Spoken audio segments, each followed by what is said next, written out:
আজকে মূলত আমরা কথা বলবো এইচএসসি ফিজিক্স ফার্স্ট পার্টের চ্যাপ্টার 2 ভেক্টরের নদী নৌকা রিলেটেড সমস্যাগুলো নিয়ে। নদী নৌকা নিয়ে আমাদের প্রতিনিয়তই প্রতি বছর এইচএসসি ফাইনাল পরীক্ষায় কোশ্চেন হয়ে থাকে। নদী নৌকার কোশ্চেন আমি অলরেডি লিখে রেখেছি এবং নদী নৌকা রিলেটেড কোশ্চেনগুলোর জন্য যে ম্যাথগুলো প্রয়োজন এই ম্যাথগুলো আমি অলরেডি লিখে রেখেছি। নদী নৌকাকে আমাদের স্রোতের বেগকে আমরা ইউ দ্বারা প্রকাশ করি এবং নৌকার বেগকে আমরা সাধারণত ভি দ্বারা প্রকাশ করি এবং এখানে আমাদের লব্ধি বেগ বের করতে বলে এবং লব্ধি বেগকে আমরা আর দ্বারা প্রকাশ করি। লব্ধি বেগের সূত্র r √u² + v² + 2uv cos alpha. এবং আমাদের যদি কখনো বলা হয় যে নদী পারাপারের সময় বের করো কিংবা সর্বনিম্ন দূরত্বে নদী পারাপারের সময় বের করো, ঠিক আছে, তখন আমরা বের করি t = d/v sin আলফা। এবং যদি কখনো বলা হয় সর্বনিম্ন সময়ে নদী পারাপার করতে কত সময় লাগবে তাহলে বের করো, তাহলে আমরা জানি সর্বনিম্ন সময় যদি বলে তাহলে θ = কত ডিগ্রি, 90 ডিগ্রি, এবং সেই ক্ষেত্রে t = d/v। এবং আমাদের আরো একটা কোশ্চেন বলে যে পার্শ্বীয় সরণ বের করো। যদি কখনো পার্শ্বীয় সরণ বের করতে বলে তাহলে সূত্র হচ্ছে x = u + v cos alpha * d/v sin alpha. এবং আমাদের মোস্ট ইম্পর্টেন্ট আরো একটি কোশ্চেন বলে যে নদী নৌকার ম্যাথের যে তাদের মধ্যবর্তী কোণ বের করো। সো মধ্যবর্তী কোণ বের করার সূত্র হচ্ছে u + v cos আলফা = 0। এখান থেকে আমরা কোণের মানটা বের করব। সো আমরা সূত্রের পরিচিতি নিয়ে পড়লাম। এবার আমরা হোয়াইট বোর্ডে অলরেডি একটা কোশ্চেন লিখে রেখেছি যে এই নদী নৌকা নিয়ে যত প্রকার কোশ্চেন হতে পারে আমি সবগুলো কোশ্চেনই লিখে রেখেছি। সো বলা যায় আজকের ক্লাসটা কেউ যদি খুব মনোযোগ দিয়ে পড়ে আশা করি নদী নৌকা নিয়ে কোনো প্রবলেমের সম্মুখীন আর হতে হবে না এবং এক ক্লাসে নদী নৌকার সকল টাইপের ম্যাথ সলভ হয়ে যাবে। সো আমি প্রথম উদ্দীপকটা আগে বুঝি। এখানে আমাদের দুই পাশে হচ্ছে নদীর দুটো পার, এই পারে হচ্ছে নদীর স্রোতগুলো যাচ্ছে, এটা দ্বারা বোঝাচ্ছে স্রোত। স্রোতের বেগকে আমরা ইউ দ্বারা প্রকাশ করি, ওখানে লিখেছি। সো স্রোতের বেগ u = 2 কিলোমিটার/আওয়ার এবং হচ্ছে নৌকাটা এই দিক বরাবর যাচ্ছে। নৌকার বেগকে আমরা v দ্বারা প্রকাশ করি, নৌকার বেগ v = 4 কিলোমিটার/আওয়ার এবং নদীর প্রস্থ হচ্ছে 120 কিলোমিটার, ঠিক আছে। এবং হচ্ছে এখানে কোণ θ = 90 ডিগ্রি এবং এই নৌকাটা স্রোতের বেগের সাথে হচ্ছে আলফা কোণ তৈরি করছে। ওকে, এবার হচ্ছে আমাদের প্রথম যে কোশ্চেন যে নদীর অপর পারে পৌঁছাতে সাঁতারুকে কোন দিকে সাঁতার কাটতে হবে। এবার স্রোত যাচ্ছিল এই দিকে, সাঁতারু নৌকা নিয়ে যাচ্ছিল কোন দিকে, এই দিকে, ঠিক আছে। তাহলে তাদের মধ্যবর্তী কোণ কত, আলফা। এবার আমাদের কোশ্চেন কি, নদীর এটা হচ্ছে এক পার, এটা হচ্ছে অপর পার, তাহলে নদীর অপর পারে পৌঁছাতে এই সাঁতারুকে কোন দিকে সাঁতার কাটতে হবে। তাহলে আমরা জানি কোন দিকে সাঁতার কাটতে হবে। এরকম ধরনের কোশ্চেন যদি করে তাহলে আমরা নিশ্চয়ই বুঝে নিব যে এটা আমাদের কি কোণ বের করতে বলছে, কোন দিকে, তার মানে আমাদের কি বের করতে বলছে, কোণ বের করতে বলছে। সো যদি কখনো কোণ বের করতে বলে আমি অলরেডি কিছু সূত্র লিখে রেখেছি, তাহলে কোণ বের করতে বলে আমাদের কোন সূত্র বসে, এই সূত্রটা কি u + v cos alpha = 0। So এক নম্বর কোশ্চেনের আমরা সমাধান বের করব। We know u + v cos alpha = 0। So এখানে আমরা কার মান বের করব, আলফার মান বের করব। So v cos alpha = -u. Finally, alpha = cos inverse 1 - u / v। আমি যদি মানগুলো বসাই দেই, cos inverse - u এর মান কত, স্রোতের বেগ 2 কিলোমিটার/আওয়ার 2 লিখলাম, আর হচ্ছে নৌকার বেগ কত, 4 কিলোমিটার/আওয়ার। আমি যদি ক্যালকুলেশন করি আমাদের ক্যালকুলেশনে এটার মান দিবে হচ্ছে 120 ডিগ্রি। কোশ্চেন কি বলছে যে নদীর এই পার থেকে অপর পারে পৌঁছাতে হলে কোন দিকে সাঁতার কাটতে হবে। আমরা এখানে ধরে নেব যে এটি আলফা কোণে সাঁতার কাটতে হবে। এখানে লিখতে হবে, মনে করি আলফা কোণে সাঁতার কাটতে হবে, ঠিক আছে, সাঁতার কাটতে হবে। তাহলে আলফা কোণে যদি সাঁতার কাটতে হয় তাহলে এই আলফা কোণে কাটলে কত ডিগ্রি আসে, 120 ডিগ্রি। তার মানে সাঁতারুকে অপর পারে পৌঁছাতে হলে 120 ডিগ্রি কোণে সাঁতার কাটতে হবে। সো খুবই সহজ, আমরা প্রথম কোশ্চেনটা অ্যানসার করে ফেললাম। এবার আমরা দেখব যে দ্বিতীয় কোশ্চেনটি সর্বনিম্ন দূরত্বে নদী পার হতে কত সময় লাগবে কিংবা নদীর অপর পারে পৌঁছাতে কত সময় লাগবে, ঠিক আছে। এই কোশ্চেনটা নিয়ে অনেকে ঝামেলা সম্মুখীন হয় যে সর্বনিম্ন দূরত্ব এবং সর্বনিম্ন সময়। সো আমি আগেই বলেছি সর্বনিম্ন দূরত্ব যদি বলে তাহলে আমরা সূত্র কি বসাবো, t = d/v sin আলফা, ঠিক আছে। সো আমরা সূত্র বসাই। আমাদের কি বলছে, সর্বনিম্ন দূরত্ব, তাহলে সর্বনিম্ন দূরত্বে নদী পারাপারের সময়, সর্বনিম্ন দূরত্বে, তাহলে সর্বনিম্ন দূরত্বে নদী পারাপারের সময় হচ্ছে t = d/v sin alpha. So আমরা এখানে দেখি নদীর প্রস্থকে কি দ্বারা প্রকাশ করা হয়, ডি দ্বারা। নদীর প্রস্থ কত দেওয়া আছে, 120 কিলোমিটার। সো আমরা 120 কিলোমিটার বসাই দিলাম। আর এখানে ভি মানে কি, সাঁতারুর বেগ কত বা নৌকার বেগ 4, এজন্য 4 বসাইলাম, সাইন বসাইলাম। আলফার মান আমরা 1 নম্বর কোশ্চেন থেকে পাইছি 120 ডিগ্রি। সো আমি 120 ডিগ্রি বসিয়ে দিলাম। যদি 120 ডিগ্রি বসিয়ে দেই, আমাদের ক্যালকুলেটর কত মান দিবে, আমি একটু বসাই। 120 ডিভাইডেড 4 সাইন 120। সো যদি আমি ক্যালকুলেশন করি, আমাদের মান আসে কত, 34.64, সরি হ্যাঁ 34.64 মিনিট। তার মানে আমাদের আরো একটা কোশ্চেনে অ্যানসার করে ফেললাম। কোশ্চেনটা কি ছিল, সর্বনিম্ন দূরত্বে নদী পার হতে কত সময় লাগবে। আমরা দেখলাম যে সর্বনিম্ন দূরত্বে যদি আমি নদী পার করতে যাই, তাহলে আমাদের সময় কত লাগবে, 34.64 মিনিট লাগবে। এবার আমরা 3 নম্বর কোশ্চেনটা সমাধান করব। 3 নম্বর কোশ্চেন আমাদের কি বলছে, সর্বনিম্ন সময় নদী পার হতে কত সময় লাগবে। আমরা আগেই বলেছি সর্বনিম্ন সময় বললেই থিটার মান কত ডিগ্রি, 90 ডিগ্রি। তাহলে আমি যদি এখন বলি সর্বনিম্ন সময়, তাহলে t ইকুয়াল টু আমাদের সূত্র কি, d divided v sin alpha. So এখানে কি বললাম যে আমাদের সর্বনিম্ন বললেই sin এই যে থিটা বা আলফা যেটাই বলি, এর মান কত ডিগ্রি হবে, এই যে এখানে 90 ডিগ্রি বসাইছি, 90 ডিগ্রি যদি বসাই sin 90 ডিগ্রির মান কত 1, তার মানে এটা আর কিছু থাকে না, তখন আমাদের কি বসে, d ডিভাইডেড v। সো আমি যদি এখন মান বসাই, v এর মান কত, নদীর প্রস্থ 120 কিলোমিটার। সো আমি 120 বসাইলাম, আর v কত ছিল 4 কিলোমিটার। সো 4 যদি বসাই, আমাদের মান কত আসবে, 120 ভাগ 4, তাহলে কত আসে, 30 মিনিট। ঠিক আছে, তাহলে সর্বনিম্ন সময়ে নদী পারাবার হইতে কত সময় লাগবে, 30 মিনিট সময় লাগবে। ঠিক আছে, খুবই মজার অঙ্ক। এবার আমরা দেখব 4 নম্বর কোশ্চেনের সমাধান। 4 নম্বর কি বলছে, লব্ধি বেগ কত। লব্ধি বেগ মানে কি, এই যে এটা কি, তার একটা বেগে গেছে, এই বেগটা তার কত। সো আমরা দেখেছি লব্ধি বেগের সূত্র কি, r = √u² + v² + 2uv cos α। So বের করে ফেলি। 4 নম্বর লব্ধি বেগ। সো লব্ধি বেগকে কি দ্বারা প্রকাশ করা হয়, r vector √u² + v² + 2uv cos α। So যদি বসাই √u এর মান আমি কত পাইছি, 2 কিলোমিটার/আওয়ার। সো এখানে 2 বসাবো, স্কয়ার প্লাস v এর মান কত, 4 স্কয়ার প্লাস 2 into 4 cos α। আলফার মান আমরা কত পেয়েছি, এই যে একটু আগে দেখলাম 120 ডিগ্রি। সো আমি যদি বসাই, আলফার মান হচ্ছে 120 ডিগ্রি। সো আমি দেখব যে লব্ধি বেগ কত আসে, 4 + 2 into 4 cos 120, তার উপরে যদি আমি রুট করি, তাহলে আমাদের লব্ধি বেগ কত আসে, 3.4 ms ইনভার্স 1। সো খুবই মজার ম্যাথ। আমি 4 নাম্বার কোশ্চেন অ্যানসার করে ফেললাম যে লব্ধি বেগ কত, খুবই সহজ। এবার আমি 5 নাম্বার কোশ্চেন দেখব যে 5 নাম্বার কোশ্চেন কি বলছে, যদি u = 3 ms ইনভার্স 1 হয়, মানে নৌকার বেগ যদি 3 ms ইনভার্স 1 হয়, সরি স্রোতের বেগ যদি 3 ms ইনভার্স 1 হয় এবং v = 10 ms ইনভার্স 1, তার মানে কি নৌকার বেগ যদি 10 ms ইনভার্স 1 হয় এবং আলফা = কত দেওয়া আছে, 37 ডিগ্রি হয়, তাহলে এখানে আমি কি বসাবো, আলফা = 37 ডিগ্রি। তাহলে BC এর দূরত্ব কত, তাহলে BC এর দূরত্ব, এই যে BC, এই যে এটার দূরত্ব জানতে চাইছে। এইটার দূরত্ব মানে কি, পার্শ্বীয় সরণ। যদি কখনো আমাদের পার্শ্বীয় সরণ কিংবা BC দূরত্ব বের করতে বলে, তাহলে আমরা এই দূরত্বটা কিভাবে বের করব, খুবই সহজ। আমি লিখেছি যে পার্শ্বীয় সরণ বা দূরত্ব বের করার সূত্র x = u + v cos α divided into d divided v sin α। So এটা বের করে ফেলি খুব সহজে। আমি এখানে মানগুলো একটু বসাই। এই 4 নম্বর কোশ্চেনের জন্য আমাদের এখানে, সরি 5 নম্বর কোশ্চেনের জন্য আমাদের এখানে মান কি দেওয়া আছে, আলফা = কত ডিগ্রি দেওয়া, 37 ডিগ্রি দেওয়া। আর ইউ এর মান কত দেওয়া, ইউ এর মান 3 ms ইনভার্স 1 দেওয়া। সো আমি বসাই 3 ms ইনভার্স 1। আর v এর মান আমাদের কত দেওয়া আছে, v এর মান হচ্ছে 10 ms ইনভার্স 1 দেওয়া। সো এবার আমরা কি বের করব, পার্শ্বীয় সরণ। সো পার্শ্বীয় সরণ যদি আমি বের করতে চাই, তাহলে আমি বের করি, তাহলে পার্শ্বীয় সরণ বা কার দূরত্ব, BC এর দূরত্ব, এই যে BC। তাহলে BC দূরত্বরে আমরা কি দ্বারা প্রকাশ করব, সূত্রটি আমাদের u + v cos α into d divided v sin α।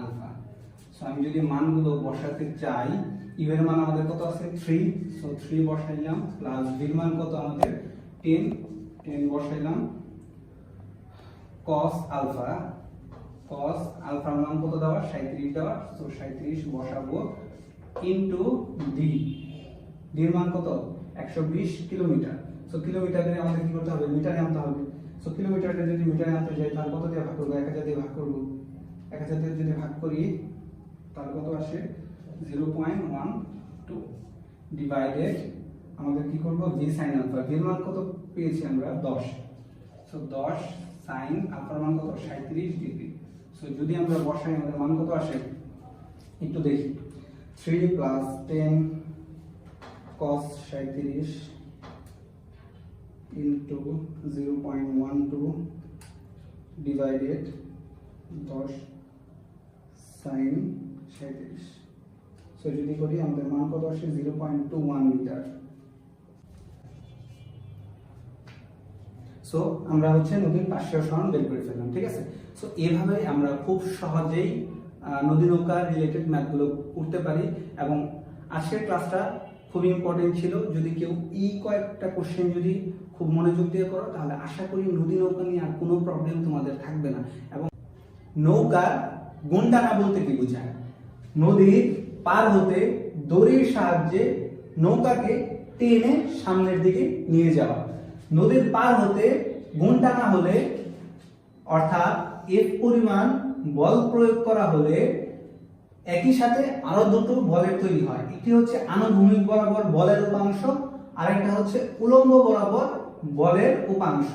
আনুভূমিক বরাবর বলের উপাংশকে এফ cos থিটা দ্বারা প্রকাশ করা হয় এবং উলম্ব বরাবর বলের উপাংশকে এফ sin থিটা দ্বারা প্রকাশ করা হয়।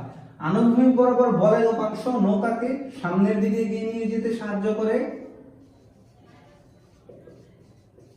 এবং উলম্ব বরাবর বলের উপাংশ এফ sin থিটা নৌকাকে পাড়ের দিকে টেনে নিতে সাহায্য করে। এই ক্ষেত্রে নৌকায় বিদ্যমান থাকা মাঝি এফ sin থিটার বিপরীতে বল প্রয়োগ করে, যার ফলে খুব সহজেই এফ sin থিটা রিমুভ হয়ে যায় এবং নৌকা খুব সহজেই নদীর পাড়ে পৌঁছায়। এই ক্ষেত্রে লক্ষ্য করতে হবে যে এফ cos থিটার মান আমাদের যত বেশি হবে নৌকার গুণ টানা অর্থাৎ দড়ির সাহায্যে নৌকাকে টেনে পাড়ের দিকে নিয়ে যাওয়া তত সহজ হবে। এখন এখানে একটা কোশ্চেন আসে যে এফ cos থিটা কার উপর ডিপেন্ড করে, নিশ্চয়ই এফ এবং cos থিটার উপরে। এই ক্ষেত্রে আমরা যদি চিন্তা করি পাড়ে থাকা একজন ব্যক্তির শক্তির তো একটা নির্দিষ্টতা থাকে, তার যদি একটা নির্দিষ্ট পরিমাণ শক্তি থাকে তাহলে সে তো এটার বেশি শক্তি অর্জন করতে পারবে না। তার মানে এফ যদি কখনো ফিক্সড হয় তাহলে গুণ টানা ডিপেন্ড করে cos থিটার উপর, অর্থাৎ সহজ ভাষায় বলতে গেলে এখানে আমাদের থিটা বা অ্যাঙ্গেলের উপর, ঠিক আছে। থিটার মান যত বেশি হবে নৌকার গুণ টানা তত সহজ হবে। এবার থিটার মান কখন সর্বোচ্চ হবে, যখন থিটার মান 0 ডিগ্রি হবে, কারণ আমরা জানি cos থিটার মান 0 ডিগ্রির মান হচ্ছে 1 এবং এটা হচ্ছে হাইয়েস্ট মান। এবং cos 30 ডিগ্রি 60 ডিগ্রি 45 কিংবা 90 ডিগ্রি এগুলোর মান অনেক কম বা ভগ্নাংশ আকারে, যার ফলে কি মান অনেক কম হয়। তার মানে cos থিটার মান সর্বোচ্চ কত ডিগ্রি 0 ডিগ্রি। তার মানে আমরা যখন cos থিটার মান বাড়াবো অর্থাৎ f cos থিটার মান আমাদের যত বাড়বে নদীতে গুণ টানা তত সহজ হবে। এর মানে কি, এইখান নদীর পাড়ে থাকা বিদ্যমান ব্যক্তি এ এইখান থেকে যদি সে নৌকাকে টেনে নদীর পাড়ের দিকে নিয়ে যায় তার ফলে নৌকা গুণ টানা যত সহজ হবে, তার চাইতে অপর পারে এইখানে যদি আরো একটা গুণ টানে অপর একজন ব্যক্তি, সে অপর একটি পারে অর্থাৎ বি অপর ব্যক্তি যদি নৌকাকে টানে তাহলে এর চাইতে বি ব্যক্তির পক্ষে নৌকার গুণ টানা অনেক সহজ হবে, কারণ এই ক্ষেত্রে থিটার মান কি হবে অনেক বেশি বৃদ্ধি পাবে, ঠিক আছে। তো এভাবেই আমরা নৌকার গুণ টানা খুব সহজেই নৌকার গুণ টানতে পারি। প্রাচীনকালে নৌকাকে গুণ টেনে বা দড়ির সাহায্যে টেনে নৌকাকে পাড়ের দিকে নিয়ে যাওয়া হতো, বাট বর্তমানে এটা আর ব্যবহার করা হয় না। সো এইটা আমাদের কোশ্চেন ম্যাক্সিমাম সময় পরীক্ষায় আসে, ঠিক আছে। এটা নিয়ে স্টুডেন্টরা অনেক বেশি কনফিউশনে ভুগে। সো আজকে আমি কনফিউশনটা ক্লিয়ার করে দিলাম, আশা করি তোমরা সবাই খুব সহজেই বুঝতে পেরেছো। ভেক্টরের ক্যালকুলাস, অন্তরীকরণ বা ব্যবকলন। ক্লাসে সাধারণত দুটো বিষয় নিয়ে আলোচনা করা হয়, একটি হচ্ছে ভেক্টরের স্কেলার ক্ষেত্র এবং অপরটি হচ্ছে ভেক্টর ক্ষেত্র। আমরা ভেক্টরের স্কেলার ক্ষেত্র কিভাবে বুঝি, যদি কখনো আমাদের ফায়ের মান দেওয়া থাকে, ফাই এক্স ওয়াই জেড, তাহলে আমরা এটা দেখে বুঝি এটা স্কেলার ক্ষেত্র। এবং যদি কখনো কোনো ভেক্টরের মান দেওয়া থাকে, অর্থাৎ কোনো একটা রাশির উপর যদি তীর চিহ্ন কিংবা v of x y z দেওয়া থাকে, এটা দেখে আমরা কি বুঝি এটি একটি ভেক্টর ক্ষেত্র। স্কেলার ক্ষেত্র বা ভেক্টর ক্ষেত্রের যে বিষয় নিয়ে আসলে আমাদের আলোচনা করব আজকে, এটি হচ্ছে গ্রেডিয়েন্ট, ডাইভারজেন্স এবং কার্ল। এই তিনটা টপিকস নিয়ে আমাদের প্রতি বছর ফাইনাল পরীক্ষায় অনেক অনেক বেশি পরিমাণ কোশ্চেন আসে, এবং এই তিনটা টপিকসই মূলত স্টুডেন্টরা একটু ঘাবড়ে যায়, কারণ এটি হচ্ছে অনেকটা হায়ার ম্যাথের টপিকস। এই কারণে সো আজকের ক্লাসে আমরা চেষ্টা করব এই তিনটা টপিকস খুব সহজে কিভাবে বোঝা যায়। সো আশা করা যায় আজকের ক্লাসের মাধ্যমে এই তিনটা টপিকস নিয়ে আমরা খুব সহজেই বুঝতে পারবো, এবং এরপর থেকে আমাদের কোনো প্রবলেম হবে না। সো আমি প্রথমে একটা জিনিস লিখে রেখেছি যে গ্রেডিয়েন্ট মানে কি। গ্রেডিয়েন্টের মূলত আমরা কি কাজগুলো করি, একটি স্কেলার ক্ষেত্রকে আমরা ভেক্টর ক্ষেত্রে রূপান্তর করি। স্কেলার ক্ষেত্র কি, যার কোনো দিক নাই, আর ভেক্টর ক্ষেত্র কি, যার কোনো দিক থাকবে। এখন আমরা কিভাবে বুঝবো যে এটার একটা দিক প্রকাশ করব। ভেক্টর ক্ষেত্র যেমন হচ্ছে যদি কখনো আই ক্যাপ, জে ক্যাপ এবং কে ক্যাপ দ্বারা প্রকাশ করি, তখন হচ্ছে কি একটা স্কেলার ক্ষেত্র ভেক্টর ক্ষেত্রের রূপ নেয়। এবং তারপর হচ্ছে ডাইভারজেন্স। ডাইভারজেন্সে আমরা কি করি, ভেক্টর ক্ষেত্রকে স্কেলার ক্ষেত্রে রূপান্তর করি। এবং ফাইনালি হচ্ছে কার্ল। কার্লে আমরা কি করি, ভেক্টর ক্ষেত্র থেকে ভেক্টর ক্ষেত্রে রূপান্তর করি। এবার ডাইভারজেন্স থেকে আমাদের যে কোশ্চেনগুলো আসে, কোশ্চেন করে যে কখন সলিনয়েডাল হবে, কখন ঘনত্ব হ্রাস পাবে কিংবা বৃদ্ধি পাবে। আমরা জানি যে যদি কখনো ডাইভারজেন্সের মানটা শূন্য হয় তাহলে এটা হবে সলিনয়েডাল, এবং যদি কখনো এর মানটা প্লাস আসে মানে পজিটিভ মান, তাহলে আমরা কি বুঝবো এর ঘনত্ব হ্রাস পাবে। এবং যদি কখনো নেগেটিভ মান আসে তাহলে এর থেকে আমরা কি বুঝবো এর ঘনত্ব বৃদ্ধি পাবে। এবং ফাইনালি কার্লের মান যদি কখনো শূন্য হয়, আমরা এ থেকে কি বুঝি এটি হচ্ছে অঘূর্ণনশীল এবং সংরক্ষণশীল। এবং যদি কখনো কার্লের মান শূন্য না হয় তাহলে আমরা কি বুঝবো এটি ঘূর্ণনশীল এবং এটি হচ্ছে অসংরক্ষণশীল। ঠিক আছে, এখন আমরা এই ম্যাথগুলো করব। ঠিক আছে, আমি এজন্য অলরেডি কিছু কোশ্চেন লিখে রেখেছি। ফার্স্টে আমরা হচ্ছে গ্রেডিয়েন্ট থেকে শুরু করি। গ্রেডিয়েন্ট একটা কোশ্চেন আমাদের দেওয়া আছে, phi of xyz equal to 3xy squared z cube minus 4xy হলে এর গ্রেডিয়েন্ট বের করো। আমরা আগেই শিখেছি গ্রেডিয়েন্ট, ডাইভারজেন্স কিংবা কার্ল বের করতে যাই কিছু করি আমাদের কিসের প্রয়োজন হবে, নাবলা অপারেটর। এটা দ্বারা কি বোঝায়, নাবলা অপারেটর। নাবলা অপারেটরের মান হচ্ছে del by del x i cap plus del by del y j cap plus del by del z k cap। ঠিক আছে, সো এবার হচ্ছে আমরা গ্রেডিয়েন্ট বের করব। সো গ্রেডিয়েন্ট যদি বের করতে যাই, ফার্স্টে আমাদের কি করতে হবে, গ্রেডিয়েন্ট ফাই। গ্রেডিয়েন্ট ফাই বের করার প্রসেস হচ্ছে আমরা ফার্স্টে নাবলা অপারেটরের সাথে ফাইটা কি করব, গুণ করে দেব। যেহেতু ফাই একটি স্কেলার ক্ষেত্র, তার মানে কোনো দিকের প্রয়োজন নেই। আমরা জানি নাবলা অপারেটরের মান হচ্ছে ওই যে del by del x i cap plus del by del y j cap plus del by del z k cap। এবার হচ্ছে আমরা ফাইয়ের মান বসাবো। ফাইয়ের মান এখানে দেওয়া আছে, phi of xyz equal to 3xy squared z cube minus 4 of 4xy।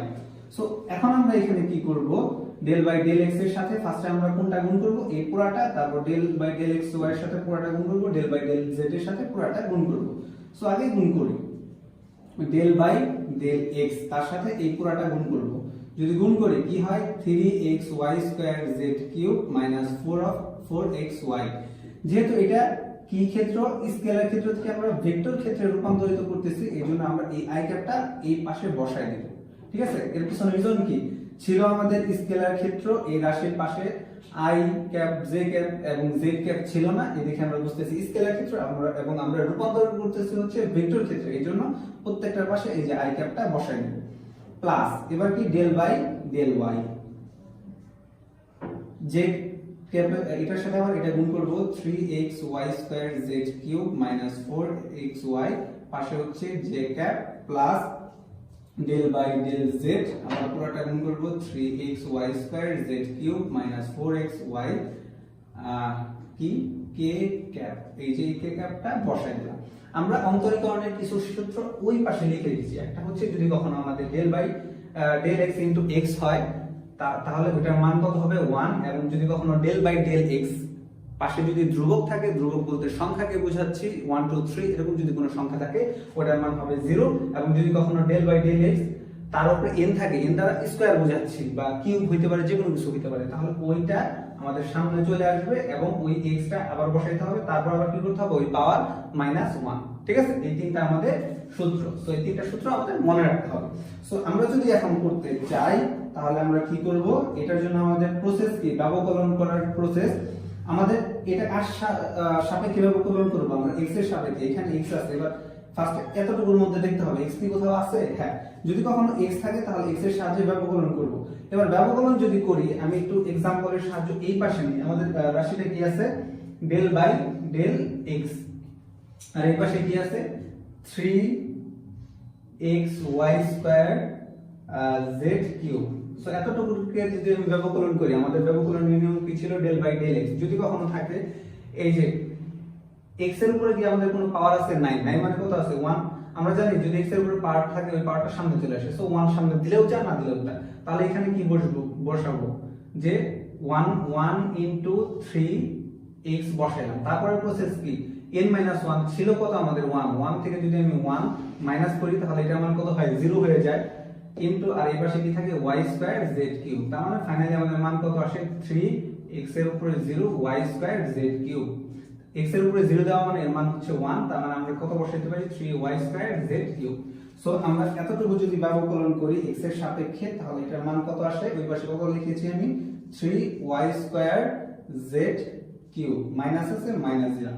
এটাও সেম ভাবে এবার এতটুকুকে এটার সাহায্যে ব্যবকলন করব। কত আছে, ডেল বাই ডেল x, এই পাশে কত আছে 4xy। সো আমি 4xy যদি করি, ব্যবকলন কিভাবে করতে পারবো, যেহেতু এটার ভিতর x আছে তার মানে x এর সাথে ব্যবকলন করা যাবে। x এর উপরে কত আছে, কিছু নাই, মানে 1, এই 1টা যদি সামনে দিলেও যা, না দিলেও তা।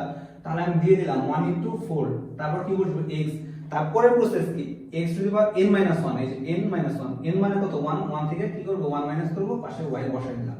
তার মানে ফাইনালি x তার উপরে 0, y x এর উপরে 0 বসাইলে এর মান কত আসে 4y। সো আমরা পাশে বসাই দিই। সো এখানে কি আসে, এতটুকু ব্যবকলন করলে 4y, তারপরে আমাদের কত আসে i ক্যাপ। সো আমি i ক্যাপ বসাই দিছি, প্লাস এবার এটা কার সাহায্যে ব্যবকলন করব, y এর সাহায্যে। এখানে y আছে, এইটার ভিতরে কোথায় y আছে, এই যে এখানে। তো y এর সামনে কত আছে স্কয়ার, তাহলে এই স্কয়ারটা কোথায় চলে যাবে, সামনে চলে আসবে। এখন সামনে যদি চলে আসে, আমি এটা একটু এই পাশে করি। হ্যাঁ, ডেল বাই ডেল y, এই পাশে কত আছে 3xy স্কয়ার z কিউব। আমি কার সাহায্যে করছি, y এর সাপেক্ষে। তাহলে y এর সামনে কত আছে 2, 2টা সামনে চলে আসবে। সামনে যদি চলে আসে 2 ইনটু 3x, তারপরে আমাদের প্রসেস কি 2 মাইনাস কত, আমাদের প্রসেস কি ছিল n-1। তার মানে এখন আমরা কি করব, এই যে এখানে 2 ছিল, 2 মাইনাস 1, পাশে কি ছিল z কিউব। মানে আমি শুধুমাত্র y এর সাহায্যে ব্যবকলন করছি, শুধু এই y টাই চেঞ্জ হবে পুরো রাশির মধ্যে, অন্য কোনো কিছু চেঞ্জ হবে না। তাহলে যদি আমি করি কত, 3 দুগুণে 6, 6x y, 2 থেকে 1 বাদ দিলে 1, 1 দিলেও যা, না দিলেও তা, তার মানে z cube. So del by del y, অতটুকু রাশির ব্যবকলনের রূপ কি আসছে 6xy z কিউব। সো আমি বসাই এই যে 6xy z cube. So minus, এবার আবার কার সাহায্যে এটা ব্যবকলন করব, এই যে এটার সাপেক্ষে। হ্যাঁ, এখানে মানটা কত আছে আমি একটু দেখে নিই, 4xy। হ্যাঁ, y এর সাপেক্ষে করব, y এর সামনে কত আছে 1 দিলেও যা, না দিলেও তা। তার মানে আমি ডাইরেক্ট বসাই দেই, কত আছে 4x, y এর উপরে 1-1, তার মানে মান কত আসে 0। তার মানে এটা বসাইতে হবে না, পাশে j ক্যাপ আছে, j ক্যাপ বসাই দিলাম, প্লাস ডেল অফ z এর সাহায্যে যদি ব্যবকলন করি, এখানে z আছে আর কোথায় আছে, এখানে z। তার মানে কি এই z আর এই z এর শুধু চেঞ্জ হবে। চেঞ্জ যদি হয়, এটার সামনে কত আছে 3, 3টার সামনে চলে আসবে। সামনে যদি চলে আসে তার কথা হবে এই 3 আর এই 3 গুণ করলে কত হয় 9। সো আমি কত বসাবো 9, x এর যেহেতু কোনো চেঞ্জ হবে না, চেঞ্জ করি নাই, y স্কয়ার বসাইলাম। তারপর কি z, পরের প্রসেস কি 3 আছে, 3 মানে কত n-1, তার মানে 3 থেকে 1 বাদ দিলে কত হয় 2। সো আমি z এর উপরে 2 দিয়ে দিলাম, ঠিক আছে। পরে এখানে মাইনাস আছে, মাইনাস দিলাম, ডেল বাই ডেল z। এখানে কি z আছে আমাদের, এখানে নাই। তার মানে যেহেতু z নাই, তার মানে এই ডেল z এর সাহায্যে এই এখানে z এর ব্যবকলন করতে পারবো না, কারণ ব্যবকলন করছি কার সাহায্যে, z এর সাহায্যে। যেহেতু z নাই ব্যবকলন করতে পারবো না, তার মানে এটা মান কত 0, তারপরে k ক্যাপ। ঠিক আছে, এটাই হচ্ছে আমাদের ডাইভারজেন্স। আমাদের একটু আগে রাশি যেটা ছিল 3xy square z cube minus 4xy, এখানে আমাদের এটার সামনে i ক্যাপ ছিল না, এটার সামনে j ক্যাপ বা কোনো কিছু ছিল না। আমি ফাইনালি ব্যবকলনের যে রূপটা দিয়েছি, এই রূপের ফলে এই পুরাটার সামনে i ক্যাপ, এই পুরাটার সামনে j ক্যাপ এবং এই পুরাটার সামনে k ক্যাপ আসছে। এটাই হচ্ছে একটা স্কেলার ক্ষেত্র থেকে ভেক্টর ক্ষেত্রের রূপদান। আগেই বলেছিলাম স্কেলার ক্ষেত্র থেকে যদি আমি ভেক্টর ক্ষেত্রের রূপদান করতে যাই, আমাদের i ক্যাপ, j ক্যাপ এবং k ক্যাপ আনতে হবে। সো আমি হচ্ছে এই গ্রেডিয়েন্টের মাধ্যমে i ক্যাপ, j ক্যাপ এবং k কে ক্যাপ নিয়ে এসেছি, এটাই হচ্ছে আমাদের কি ফাইনাল গ্রেডিয়েন্ট বের করা। ঠিক আছে, সো এবার আমরা কি করব, ডাইভারজেন্স বের করব। সো ডাইভারজেন্স বের করার জন্য আমি আরো একটা কোশ্চেন লিখে দিয়েছি। আমি জানি ডাইভারজেন্স মানে কি, ভেক্টর ক্ষেত্রকে কিসের রূপ দেওয়া, স্কেলার ক্ষেত্রের রূপ দেওয়া। তাহলে এই যে একটা ভেক্টর ক্ষেত্র v একটা ভেক্টর, তার উপরে চিহ্ন দিয়ে আমরা ভেক্টর বোঝানো হয়েছে x i cap plus y j cap plus z cap বলে আমাদের কি বের করতে বলছে, ডাইভারজেন্স। সো আমি জানি ডাইভারজেন্স বের করতে বললে আমাদের কি করতে হবে, নাবলা অপারেটর গুণ করতে হবে। এই তিনটা যে প্রসেস দেওয়া, তিনটার সাথে গুণ করতে হবে। সো নাবলা অপারেটর যদি গুণ করি, নাবলা অপারেটর ইনটু হচ্ছে v, নাবলা অপারেটরের মান কত জানি আমি, del by del x i cap plus del by del y j cap plus del by del z k cap. আর এখানে v এর মান কত দেওয়া আছে, এই যে কোথায়, এই যে x i cap plus y j cap plus z k cap. এখন এই পুরোটা কি গুণ অবস্থায় আছে না, এর সাথে যদি গুণ করি, এই i ক্যাপের সাথে i ক্যাপ গুণ হবে। তাহলে যদি করি ডেল বাই ডেল x, এখানে এই x টা কোথায়, এর পাশে বসবে, x বসাইলাম, এখানে i ক্যাপ আছে, এখানে y ক্যাপ আছে, দুইটা পরিবর্তে আমি কি করে দিলাম, সরি এখানে আর i ক্যাপ বসবে না। এই যে এটাই হচ্ছে দেখার বিষয়, কারণ এটা কি ভেক্টর ক্ষেত্রকে আমি কিসের রূপদান করতেছি, স্কেলার ক্ষেত্রে। স্কেলার ক্ষেত্রে রূপদান করলে তার i cap j cap k cap বসে না, এজন্য এখানে i ক্যাপ আর বসানো যাবে না। ঠিক আছে, সো এখানে এই i ক্যাপ ভ্যানিশ হয়ে যাবে, এখান থেকে এটা আর i ক্যাপ আছে, এই কারণে i ক্যাপ ভ্যানিশ, আমরা শুধু এখানে x নিয়েছি, প্লাস এখানে কি আছে, del by del y j cap আছে। ঠিক আছে, সো এটার সামনে কত আছে y, সো এখান থেকে কত নিব, শুধুমাত্র y টা নিব, প্লাস এখানে আর কত আছে, del by del z, so del by del z, এখানে কি k ক্যাপ, আর k ক্যাপ কোথায় আছে, এখানে k ক্যাপের সামনে কত আছে z, সো আমি z টা নিয়ে নিলাম। আমরা একটু আগে শিখেছি যদি কখনো ডেল বাই ডেল x পাশে যদি x থাকে, এটার মান কত হয় 1, এই যে ডেল বাই ডেল x যদি থাকে এর মান 1, তাহলে এখানে আছে ডেল বাই ডেল x পাশে x, তার মানে এটার মান কত 1, সো প্লাস দিলাম। সো এখানে কত আছে, কোথায়, এই যে এখানে del by del y, x y একই কথা, এই যে এই নিচেরটার উপরেরটা মিক্স, এই জন্য এটার মান কত 1, প্লাস এটা কি এই z মিক্স, এই জন্য এটার মান কত 1, তার মানে এটার মান কত আসে 3। আমাদের ছিল হচ্ছে ভেক্টর ক্ষেত্র i cap j cap k cap দ্বারা, কিন্তু এটার একটা মানে আমি হচ্ছে ডাইভারজেন্সের মাধ্যমে আমি একটা ফুল মান পাইছি, মান কত আসছে 3। আমরা জানি 3 একটি সংখ্যা, যেটা প্রকাশ করার জন্য কি দিকের প্রয়োজন হয় না, মান দিয়ে প্রকাশ করা যায়, এইজন্য আমরা বুঝলাম এটা কি একটি ভেক্টর, সরি এটি হচ্ছে একটি ডাইভারজেন্স। ঠিক আছে, মানে এই ভেক্টর ক্ষেত্রকে স্কেলার ক্ষেত্রে রূপান্তর করে ফেললাম। যেহেতু আমাদের ডাইভারজেন্স v এর মানটা কি আসছে 3, মানে কি পজিটিভ, তাহলে এটা যদি পজিটিভ আসে তাহলে এতে আমরা কি বুঝবো, এটা কি হবে, ঘনত্ব হ্রাস পাবে। ঠিক আছে, যদি কখনো ডাইভারজেন্সের মান 0 আসতো তাহলে আমরা কি বুঝতাম, এটা কি হবে, সলিনয়েডাল। ঠিক আছে, খুবই সহজ। সো এবার আমি ফাইনালি সর্বশেষ অঙ্ক করব, সেটা হচ্ছে কি কার্ল কিভাবে নির্ণয় করতে হয়। সো আমরা কি বুঝেছি, কার্ল মানে হচ্ছে ভেক্টর ক্ষেত্রকে ভেক্টর ক্ষেত্রে রূপান্তর করব, শুধুমাত্র কি গুণ করব, ক্রস গুণ। এটাও ডট গুণ করছে, এটাও ডট গুণ করছে, বাট এটার ক্ষেত্রে কি করব, ক্রস গুণ করব। তাহলে কার সাথে ক্রস গুণ যদি করি, তাহলে এটার মান যদি 0 আসে অগুণনশীল, আর 0 না আসলে কি গুণনশীল হবে। সো এটা আমি একটু পরিষ্কার করি। হ্যাঁ, তো এখানে আমি হচ্ছে কোশ্চেনটা লিখে রেখেছি যে v এর মান এটা দেওয়া হলে কার্ল বের করো। সো কার্ল কিভাবে বের করব, আমরা জানি বের করার প্রসেস কি, নাবলা অপারেটরের সাথে কি গুণ করতে হয়, ক্রস গুণ, এই v করতে হয়, v করলাম। সো এটার জন্য আমাদের কি করতে হবে, উপরে হচ্ছে i ক্যাপ নিতে হবে, এরপর কি j ক্যাপ নিতে হবে, এটা কি k ক্যাপ নিতে হবে, কারণ আমি কি ভেক্টর ক্ষেত্রকে ভেক্টর ক্ষেত্রে রূপান্তর করতেছি। ভেক্টর ক্ষেত্রের সিম্বল হচ্ছে i ক্যাপ, j ক্যাপ এবং k ক্যাপ। সো i ক্যাপের পরিবর্তে এখানে নাবলা অপারেটর কি বসাইতে পারি, del by del x, y এর পরিবর্তে কি বসাইতে পারি, del by del y, k এর পরিবর্তে কি বসাইতে পারি, ডেল বাই ডেল z। ঠিক আছে, এবার এটার সাথে কি গুণ করব, v, v এর সামনে কি i ক্যাপ আছে, i ক্যাপ তো আমি লিখে রেখেছি, i ক্যাপের পরিবর্তে এই যে এতটুকু বসানো যায়, এতটুকু x এর নিচে বসাবো 3x স্কয়ার z, তারপর কি j ক্যাপ তো আছে, এটা পরিবর্তে কত বসানো যায়, xy z square, so xy z square বসাই দিলাম। আর এখানে কি k ক্যাপের পরিবর্তে কত বসানো যায়, x cube y square, x cube y square z। হ্যাঁ, খুব সুন্দরভাবে আমি বসাই দিয়েছি। এবার এটার ক্ষেত্রে আমাদের প্রসেস কি, একটা জিনিস মাথায় রাখতে হবে। ঠিক আছে, যেটাতে আমরা আসবো, ঠিক আছে, ওই ঘর আর পাশের ঘর বাদ। যেমন হচ্ছে আমি এখন কাজ করব কি নিয়ে, i ক্যাপ নিয়ে কাজ করব, তার মানে এই i ক্যাপ বাদ, পাশের এই ঘর বাদ। সো আমি যদি এই i ক্যাপ আর এইটা যদি আমি বাদ দেই, তাহলে এখানে কি থাকে, del by del y x y square z square, del by del z x cube y square z।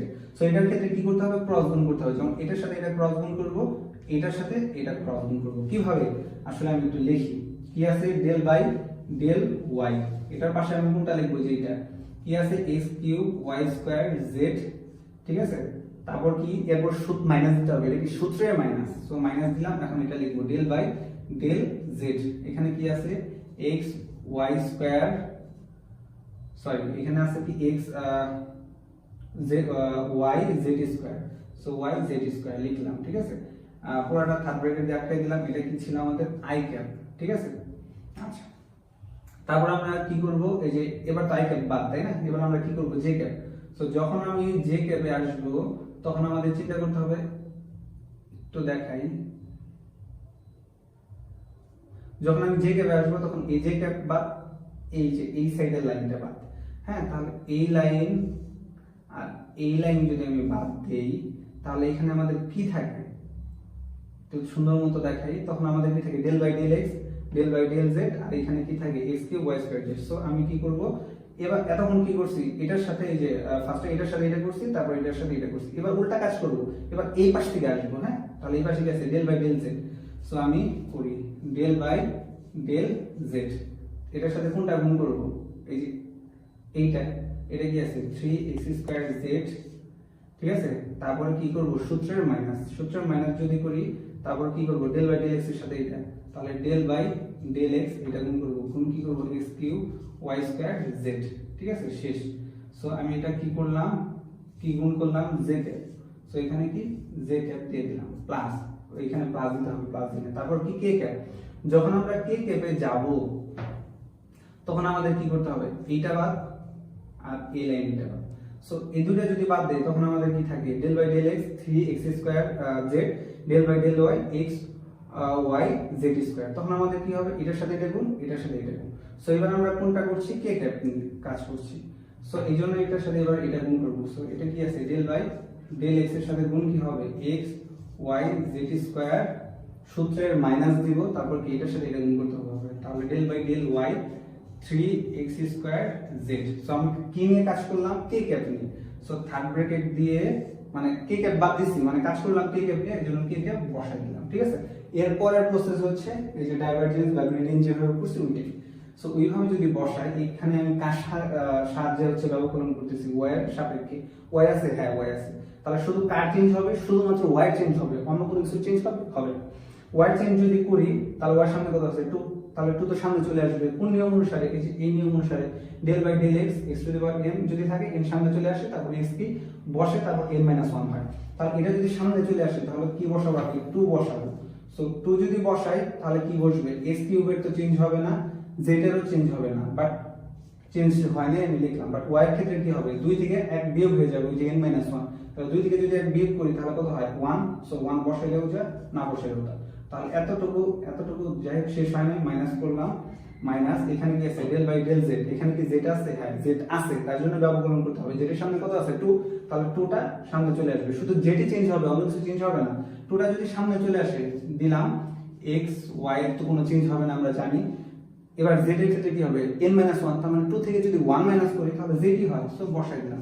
So এতটুকু কার ব্যবকলন করলাম, আই ক্যাপের, সো আই ক্যাপ এখন এখানে বসাই দেব। এরপর আমাদের কাজ করতে হবে জে ক্যাপের যদি করি, এখানে ফার্স্টে যেটা আছে এটার ভিতরে যেটা আছে, হ্যাঁ আছে, এই জন্য ব্যবকলন করতে হবে। জেটের সামনে কত আছে, কিছুই নাই, মানে 1 আছে, 1 সামনে দিলেও যা, না দিলেও তা, তাহলে এই 1টা যদি এখানে বসাই তাহলে এখানে কত আসে 3x স্কয়ার, ঠিক আছে। আমরা তো সূত্র জানি কি x টু দি পাওয়ার যদি n থাকে n - 1, হ্যাঁ, তাহলে n থেকে যদি 1 মাইনাস করি তার মানে z থেকে যদি এই যে এটা করি, এখানে 1 আছে, 1 থেকে যদি 1 মাইনাস করি z এর মান কত 0, 0 মানে কত 1, সো z বসাইতে হবে না, 1 বসাইলে হচ্ছে, না বসাইলে হতো, হ্যাঁ। আমি একটু সুন্দর মতো লিখি 3x স্কয়ার, তারপর মানে আমি কোনটা করলাম এতটুকু শেষ, এই মাইনাস আছে, মাইনাস দিলাম, ডেল বাই ডেল x আছে, এখানে কি x আছে, হ্যাঁ আছে, এই যে এখানে, তার মানে ব্যবকলন করা যাবে। x এর সামনে কত আছে 3, 3টার সামনে চলে আসবে, তাহলে সামনে যদি চলে আসে তাহলে লিখলাম সামনে, তারপর কি x, তারপর কি হয় n - 1, তার মানে 3 থেকে কি একবার যাবে, বাদ দিলে কত হয় স্কয়ার, তারপর কি আছে y স্কয়ার z, এগুলো তো চেঞ্জ হবে না আমরা জানি, তাহলে y স্কয়ার z বসায় দিলাম, তাহলে এটা কাট করলাম j ক্যাপের, সো j ক্যাপ প্লাস, এবার আমরা কি করব k ক্যাপের, হ্যাঁ। সো k ক্যাপের যদি করি, এখানে ফার্স্টে x আছে, সো এখানেও x আছে, তার মানে ব্যবকলন করা যাবে, x এর সামনে কি আছে 1 দিলেও যা, না দিলেও তা। এবার এই 1 যদি সামনে দেই, হ্যাঁ এটা একটু দেখাই আমি পাশে, না এটা বুঝবা না জিনিসটা কি, এই যে ডেল বাই ডেল এক্স আছে আর এখানে কত x y z square. So এটা যদি করি এক্স এর সামনে 1 দিলেও যা না দিলেও তা, সো ধরো 1 দিয়ে দিলাম।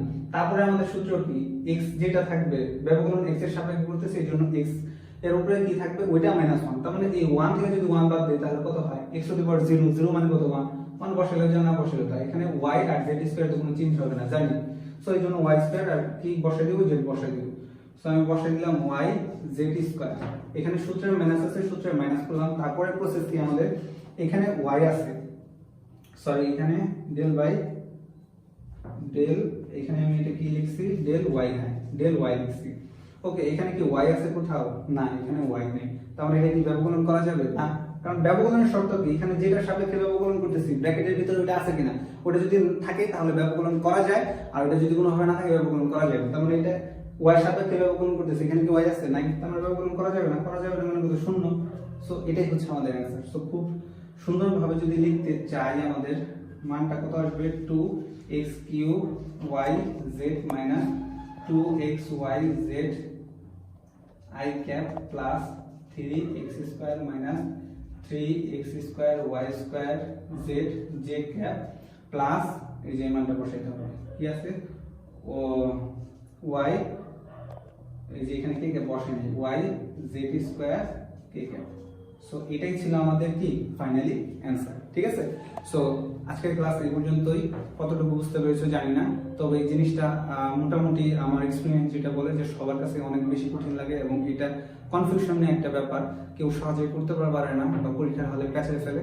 সো আজকের ক্লাসটা যদি খুব মনোযোগ দিয়ে করো আশা করি এটা নিয়ে আর কোনো প্রবলেম হবে না।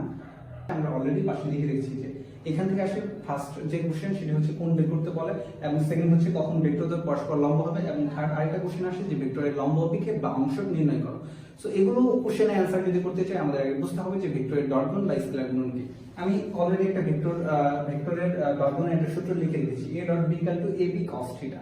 আসলে এইখানে ডট গুণন বলতে কি বোঝায়, এ একটি ভেক্টর, কিভাবে বুঝলাম একটি ভেক্টর, একটি রাশি ছিল যার উপরে হচ্ছে আমি তীর চিহ্ন দিয়েছি, এটা দ্বারা একটা ভেক্টর, এটি হচ্ছে ভেক্টরের একটি সিম্বল যার কারণে বোঝাচ্ছে এটি একটি ভেক্টর রাশি। বি একটি ভেক্টর রাশি, আমি যদি এর সাথে বি যদি গুণ করি তাহলে এদের গুণফল যদি আমাদের স্কেলার আসে, মানে গুণফল যদি একটি মান আসে যে মান আমরা প্রকাশ করতে পারবো, ঠিক আছে, যেটার জন্য দিকের প্রয়োজন হবে না, ঠিক আছে, শুধু মান দিয়ে আমরা সম্পূর্ণ প্রকাশ করতে পারবো, সেটা হচ্ছে কি স্কেলার রাশি।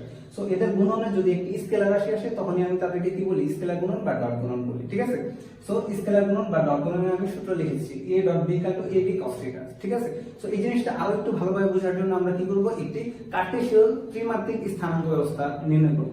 সো আমি আগে একটি কার্টেসীয় ত্রিমাত্রিক স্থানাঙ্ক ব্যবস্থা আগে আঁকি, যেটা এটা হচ্ছে x অক্ষ, এটা হচ্ছে y অক্ষ এবং এটা হচ্ছে z অক্ষ। আমাদের কি কার্টেসীয় ত্রিমাত্রিক স্থানাঙ্ক ব্যবস্থা। x অক্ষে সাধারণত একটা রাশি যায়, সেই রাশিটার নাম হচ্ছে i ক্যাপ, এবং y অক্ষে হচ্ছে আমাদের একটা রাশি যায়, সেই রাশিটার নাম হচ্ছে j ক্যাপ, যেহেতু ভেক্টর রাশি, এবং z এর অক্ষে দিয়ে একটা রাশি যায় যেটার নাম হচ্ছে কি k ক্যাপ।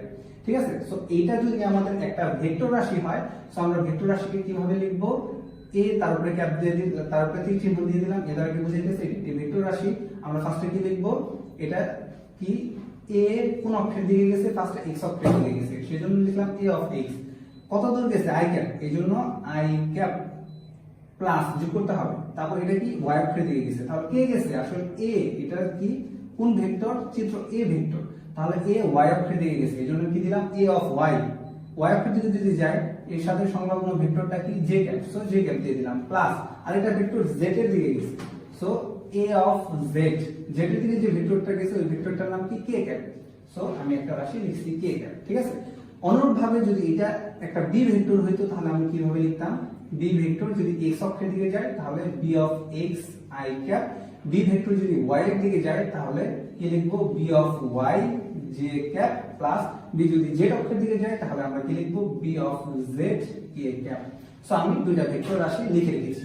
এবার আমরা শিখবো যে a ডট গুণ a ডট b কিভাবে আসলে বের করে, সেটা এবার বের করে দেখাবো। সো আমি যদি ফার্স্টে করি a ডট b, এটা আসলে কিভাবে করতে হয়, ফার্স্টে আমি এর মানগুলো বসাবো, a of x i cap plus a of y j cap plus a of z k cap. Dot, এবার বি মান বসাবো, b of x i cap plus b of y j cap plus b of z a cap.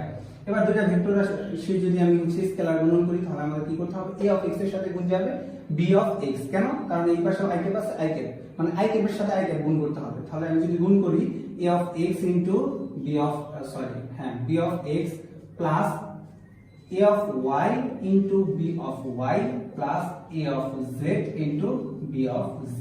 ঠিক আছে, এটা কি a dot b এর dot গুণনের result. এখন আমাদের কোশ্চেন করে যে আই ক্যাপ কি বসবে কিনা, না আই ক্যাপ কখনো বসবে না, কারণ আমরা অলরেডি শিখেছি যে আমরা শিখছি হচ্ছে ডট গুণ। ডট গুণনে আমরা সবসময় স্কেলার রাশির মান পাবো। ঠিক আছে, আই ক্যাপ যদি বসাই বা জে ক্যাপ বা কে ক্যাপ যদি বসাই, এটা দ্বারা আমাদের বোঝাচ্ছে হচ্ছে এটি একটি ভেক্টর রাশি। বাট আমরা আগেই শিখেছি যে স্কেলার গুণনে আমি যে মানটা পাবো এটা কি স্কেলার মান হবে, মানে যেটা শুধু দিক প্রয়োজন হবে না, মান দিয়ে আমরা সম্পূর্ণ প্রকাশ করতে পারবো। এর জন্য আমি আই ক্যাপ জে ক্যাপ আর কে ক্যাপ বসাবো না। ঠিক আছে, সো আমি তো ax bx ay bz এগুলো দিয়ে বসাইলাম। অনেকে কোশ্চেন করবে হয়তো ax b y এগুলো আসলে জিনিসটা কি, এগুলো আসলে কি জিনিস এবার আমি দেখাবো এবার এটা। ঠিক আছে, সো আমি এটার ডট গুণনে কি পাইলাম, এই জিনিসটা পাইলাম।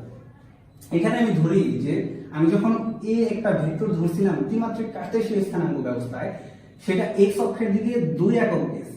ঠিক আছে, আচ্ছা সেটা y অক্ষের দিকে 3 একক গেছে এবং z অক্ষের দিকে ধরে নিই হচ্ছে 4 একক গেছে এই ভেক্টরটা। তাহলে আমি কি লিখবো, এটার পরিবর্তে এই ভেক্টরটা x অক্ষের দিকে কত ঘর গেছে, 2 ঘর। তার মানে a অফ x এর মান কত, 2। সো এই যে এখানে কি লিখলাম 2, তারপর কি আছে i ক্যাপ। সো আমি লিখলাম i ক্যাপ প্লাস আছে প্লাস দিলাম a অফ y, তার মানে y এর দিকে সে কয় ঘর গেছে, 3 ঘর। তার মানে এখানে a অফ y এর মান কত, 3 লিখলাম। তারপর কি আছে j ক্যাপ, ভেক্টরের সিম্বল j ক্যাপ দিয়ে দিলাম। তারপর a অফ z অক্ষের দিকে কয় ঘর গেছে, 4 ঘর। এজন্য আমি এখানে কি লিখবো 4, a অফ z এর মান আর k এর মান উপরে লিখে দিলাম। ঠিক আছে, অনুরূপ ভাবে আমি ধরে নিই যে আরো একটা ভেক্টর আছে, b একটি ভেক্টর লিখলাম, b যদি ভেক্টর হয় এটা x অক্ষ, এটা হচ্ছে y অক্ষ এবং এটা হচ্ছে z অক্ষ। সে x অক্ষের দিকে হচ্ছে ধরে নিই 1 ঘর গেছে, y অক্ষের দিকে 2 ঘর এবং z অক্ষের দিকে ধরে নিলাম 3 ঘর গেছে। সো এই মানগুলো আমি কিভাবে লিখব, সো b এর মান b অফ x এর দিকে কয় ঘর গেছে, 1 ঘর। সো b অফ x এর মান কত, 1 বসাইলাম, i ক্যাপ আছে এজন্য i ক্যাপটা বসিয়ে দিলাম, প্লাস আছে প্লাস দিলাম। b অফ y এর দিকে সে কয় ঘর গেছে, 2 ঘর গেছে। সো b অফ y এর মান 2, পাশে j ক্যাপ আছে, সো j ক্যাপটা বসিয়ে দিলাম, প্লাস আছে প্লাস দিলাম। b অফ z, তার মানে z অক্ষের দিকে সে কত ঘর গেছে, 3 ঘর। এজন্য আমি এখানে কত বসাবো, 3 বসাই দিলাম k ক্যাপ। ঠিক আছে, সো এই a of y a of z বা b of x b of y দ্বারা আসলে কি বোঝায়, একটি মান বোঝায়, স্বাধীন বা নিরপেক্ষ একটি মান বোঝায়। সো মানগুলো বসিয়ে দিলাম। ঠিক আছে, সো আমরা অলরেডি পেয়ে গেছি a ভেক্টরের মান b ভেক্টরের মান। এবার আমি যদি এই a ভেক্টর এবং b ভেক্টরের ডট গুণন নির্ণয় করি তাহলে আমরা কিভাবে বের করব, আমরা তো এখান থেকে শিখেছি a অফ x এর মান কত, এটা নিশ্চয়ই a অফ x এর মান কত, 2i ক্যাপ।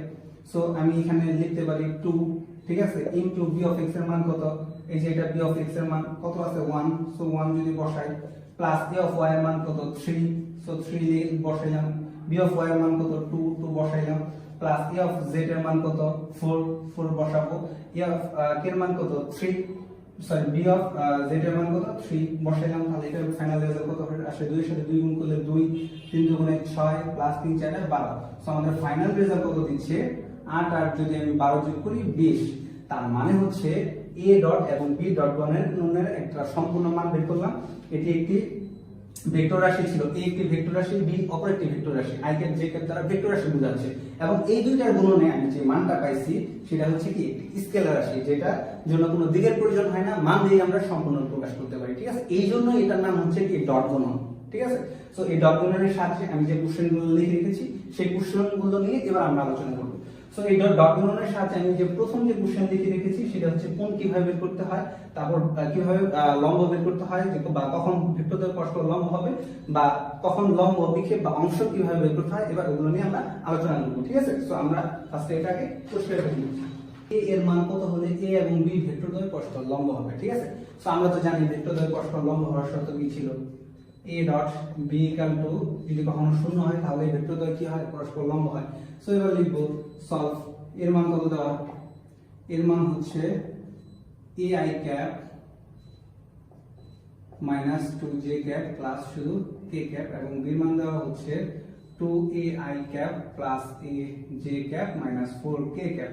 এবার বলা হচ্ছে যে a এর মান, এই a এর মান কত হলে ভেক্টর দ্বয় কি হবে, পরস্পর লম্ব হবে।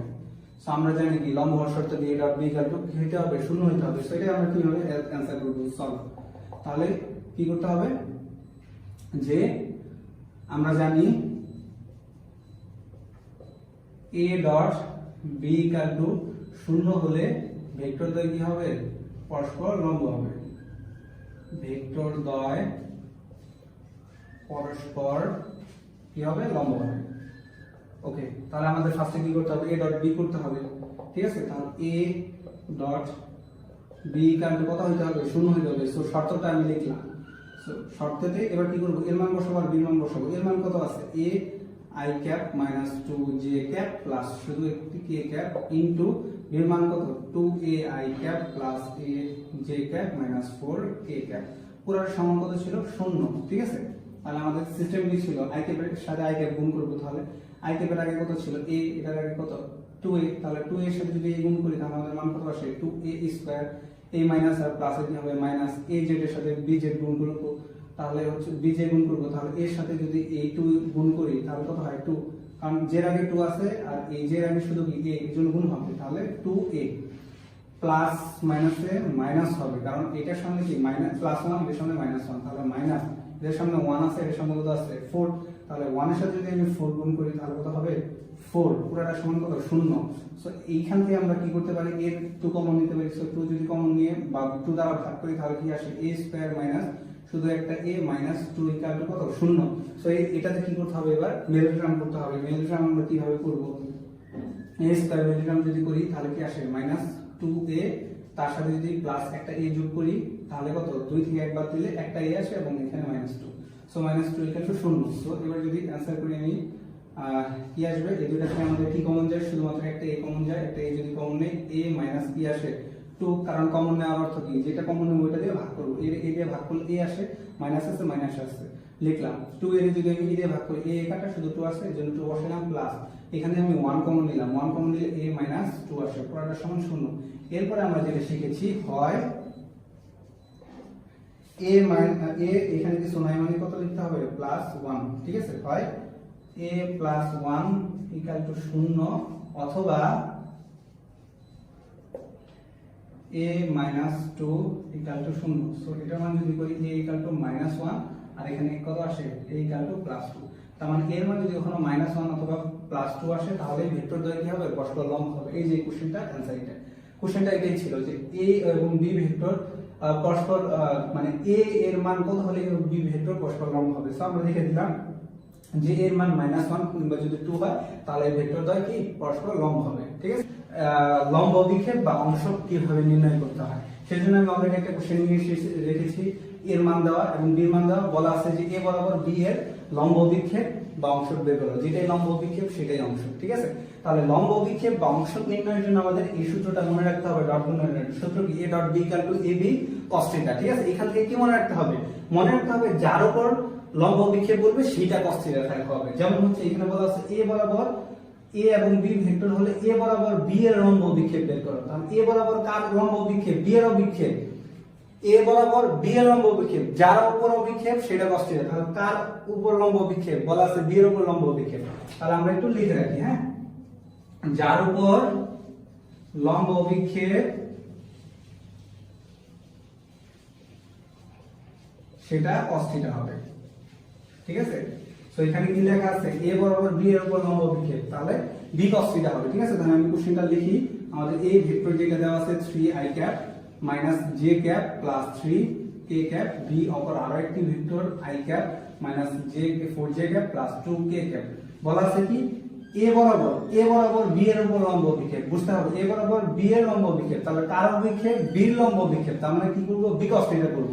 তাহলে এটা কি হবে, we know a dot b cos θ এর সূত্র কি জানি, a dot b equal to ab cos θ। তাহলে কার উপর লম্ব অভিক্ষেপ বলছে, b এর উপর লম্ব অভিক্ষেপ, তার মানে কি হবে, b cos θ।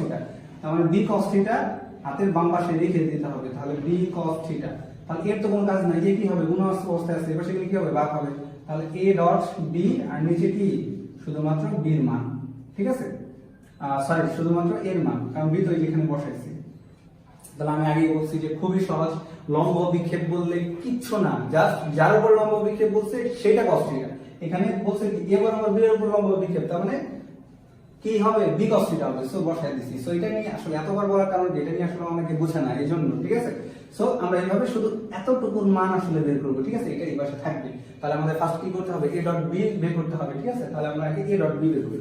তাহলে এর মান ডট b যদি বসাই, ফার্স্টে এর মান বসাইতে হবে। এর মান কত, 3i cap minus j cap plus 3k cap, okay. আর b এর মান কত, i cap minus 4j cap plus 2k cap. যদি আমরা মান বের করি, আমাদের সূত্র কি, a of x into b of x, মানে প্রথমটার সাথে প্রথম x এর সাথে প্রথম i ক্যাপের সাথে প্রথম i ক্যাপ গুণ করতে হবে। তার মানে 3 এর সাথে যদি 1 গুণ করি তাহলে কত হয়, 3 ইনটু 1 শেষ প্লাস, এটা সূত্রের প্লাস। তারপর কি করতে হবে, a of z into b of z। তাহলে a of z এর আগে কিছু নাই, মান কত, -1 আছে, এটার উপরে সামনে কত আছে, -4 আছে, তো -4 দিয়ে দিলাম প্লাস। তারপরে সিস্টেম কি, a of z into b of z। আর a of z কত আছে, 3 ইনটু b of z কত আছে, 2। তাহলে যদি গুণ করে দেই কত আসে, 3 অঙ্কে 3 মাইনাস মাইনাসের প্লাস 4 প্লাস 3 দুগুণে 6। তার মানে আমাদের ফাইনাল রেজাল্ট কত আসে, 10 আর 3 এ 13। তার মানে আমি খুব সহজে ডট বি এর মান বের করে ফেললাম। এবার আমাদের কি বের করতে হবে, শুধু বি এর মান বের করতে হবে। আমরা জানি বি এর মান বের করার জন্য সূত্র কি, সূত্র হচ্ছে root over b of x square plus b of y square plus b of z square. So যদি বের করি বি অফ এক্স কি আছে, কিছু নাই, মানে শুধু কি i cap. So i cap মানে কত, 1 square plus b of y কোনটা, এই যে এইটা, এটার মান কত, সামনে -4 আছে, সো -4 লিখে স্কয়ার করে দিলাম প্লাস বি অফ জেড এর সামনে কি আছে, 2 আছে, সো 2 এর উপরে যদি আমি স্কয়ার করে দেই তাহলে ফাইনাল রেজাল্ট কত আসবে, 1 4 4 16 16 আর 2 যদি যোগ করি তাহলে কত আসে, 18 18 কে 19 রুট ওভার 19। সো এবার কি করব, এই মানগুলো এখানে বসাই দেব, ঠিক আছে। তাহলে এটাকে আমি এক নং সমীকরণ ধরি, ঠিক আছে, ধরে a dot into b dot এবং b এর মান এক নঙ্গে বসাই। তাহলে a ডট ইনটু b ও b এর মান কোথায় বসাবো, এক নঙ্গে বসাই। তাহলে এক নঙ্গে যদি বসাই তাহলে আমরা এক নং থেকে কি রেজাল্ট পাবো, b cos θ equal to a dot b, a dot b তো মান বসাবো, ঠিক আছে। আচ্ছা আগে করি, a ডট b নিচে কি বসাবো, শুধুমাত্র এর মান, ঠিক আছে। আমি একটা ভুল করে ফেলেছি, সেটা হচ্ছে আমাকে বের করতে হতো এর মান, আমি b এর মান বের করে ফেলেছি। সেটা কোনো ব্যাপারই না, আমরা এবার একটু কষ্ট করে আবারও এর মানটা বের করি, হ্যাঁ। সো কিছু না, একটু জাস্ট টাইম ওয়েস্ট, ওকে। তাহলে আমরা কার মান বের করব, এর মান। এর মান বের করলে কি, a অফ x এর সামনে কত আছে 3, তার মানে 3 এর উপরে স্কয়ার করে দিব প্লাস এর সামনে কত আছে -1, তারপরে স্কয়ার প্লাস এর মান সামনে কত আছে 3, এর জন্য 3 এর উপরে স্কয়ার। সো ফাইনালি আমাদের মান কত আসে, রুট ওভার 3 3 9 আর এখানে যদি যোগ 9 1 আর এখানে আবার কত 9 আসে, ঠিক আছে। সো আমি যদি যোগ করি 10 আর একে কত হয়, একই মান 19 আসে, ঠিক আছে। সো এবার মান দেওয়া হলো, a ডট b এর মান কত পাইছি আমরা, a ডট b এর মান কোথায় কোথায়, এই যে এখানে 13 আর শুধু এর মান কত, রুট ওভার 19, ঠিক আছে। সো ফাইনালি a বরাবর b এর লম্ব বিক্ষেপ হচ্ছে b cos θ equal to 13 divided root over 19। এটা কি মান, a বরাবর b এর লম্ব বিক্ষেপ,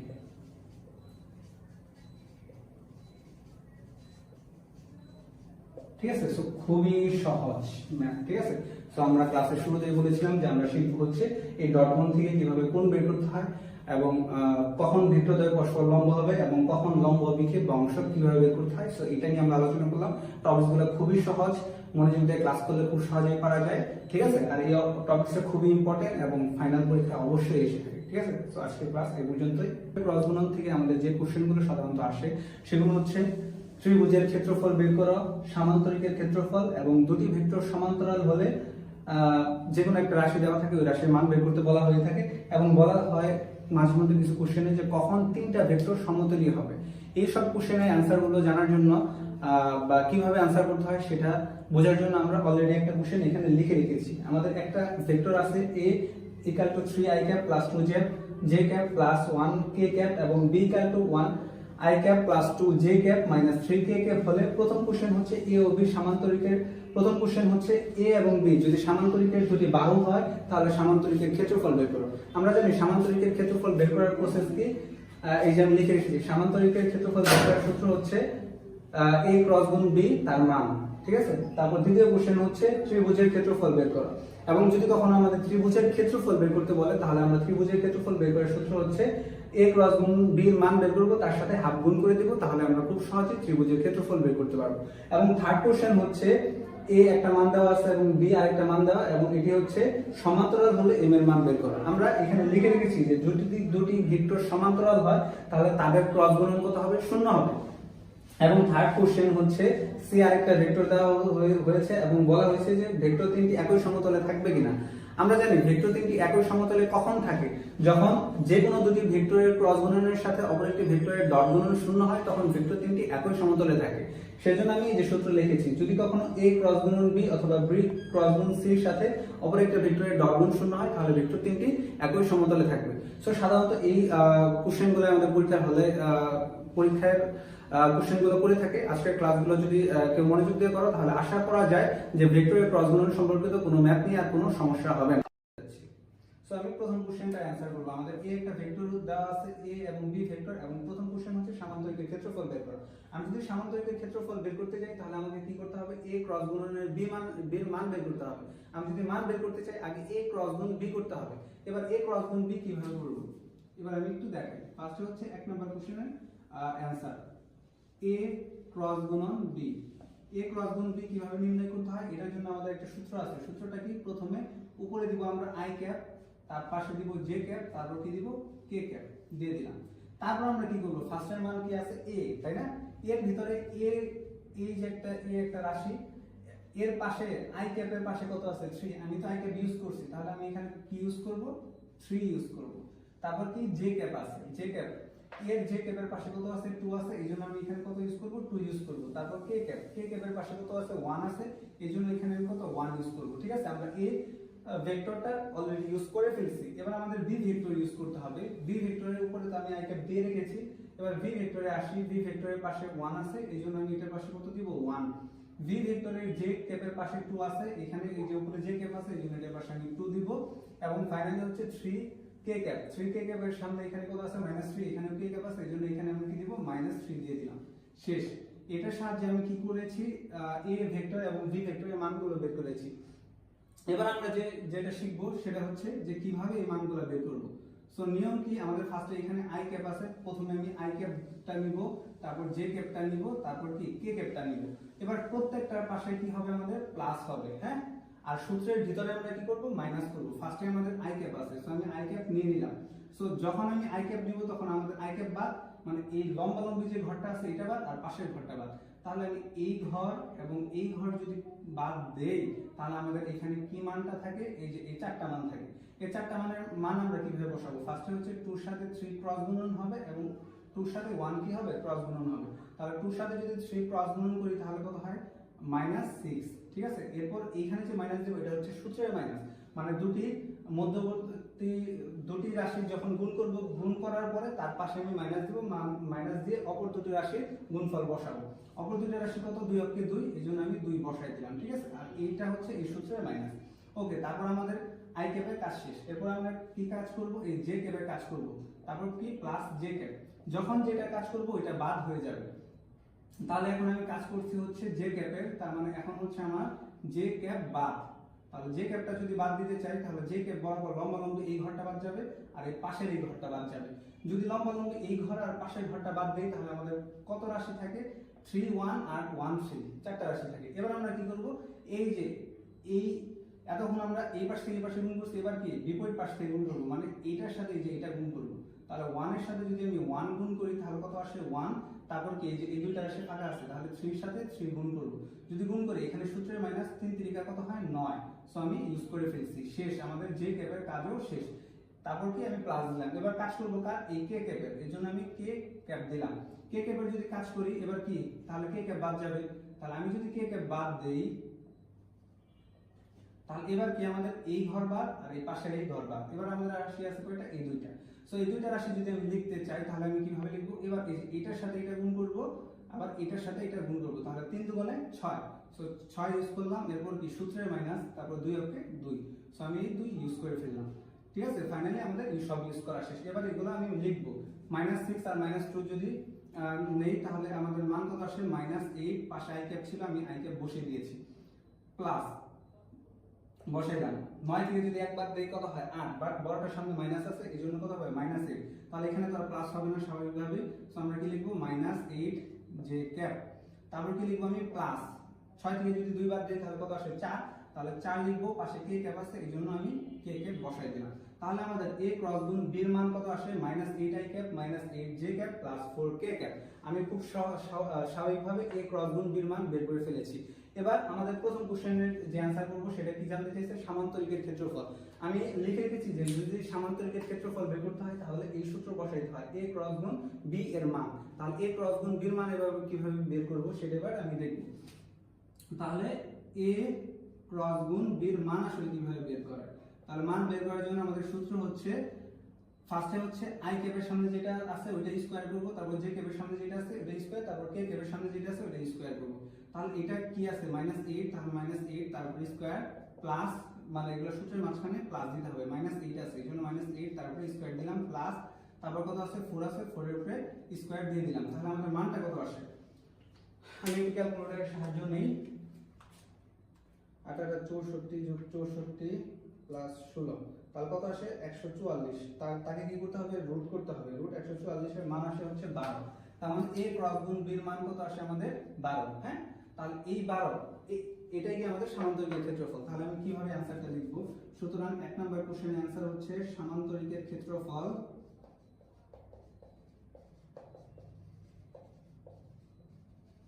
সমান a ক্রস গুণ b ইকুয়াল টু এর মান কত পাইছি আমি 12। এটাই আমাদের 1 নাম্বার কোশ্চেনের आंसर।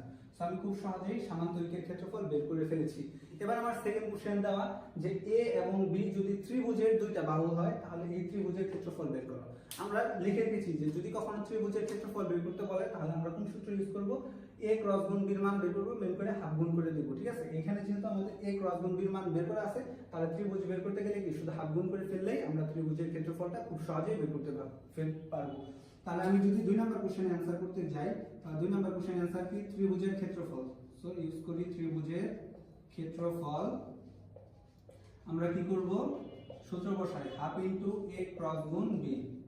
সো এটা যদি ইউজ করি আমি হাফ লিখলাম, a ক্রস গুণ b এর মান কত 12। সো 12 যদি ইউজ করি তাহলে 12 এর 2 দিয়ে ভাগ করলে কত 6 একক।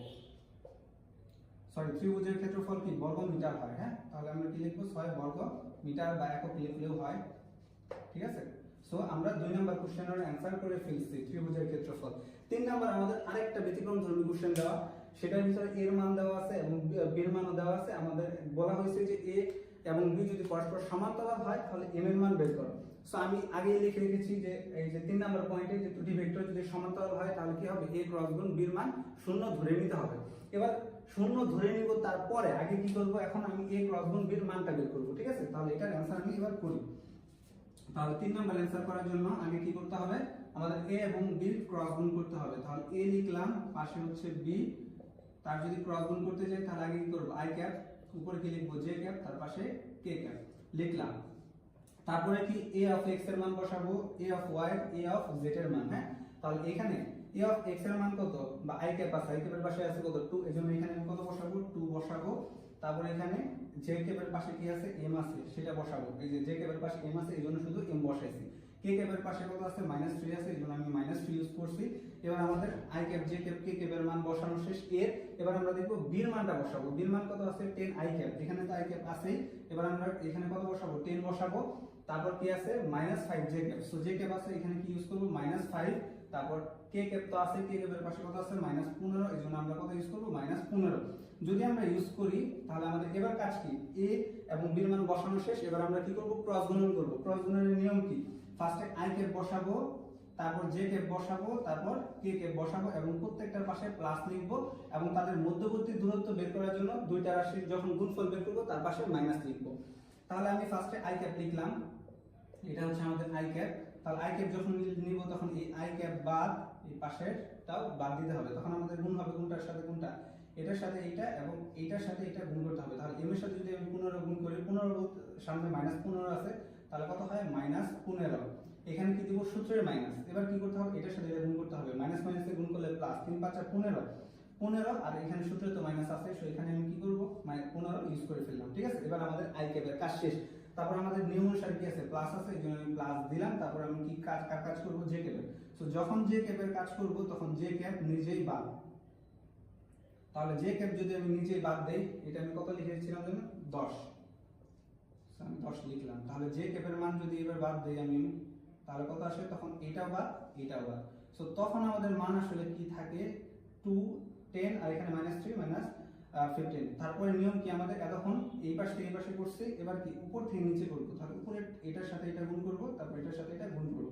তাহলে 3 এর সাথে যদি 10 গুণ করি, -3 এর সাথে 10 গুণ করলে কত হয়, -3 10 এ 30। এখন কি দিব, সূত্রের মাইনাস, তারপর কি এটার সাথে এটা গুণ, এটার সামনে মাইনাস আছে, তাহলে -15 দুগুণে 30।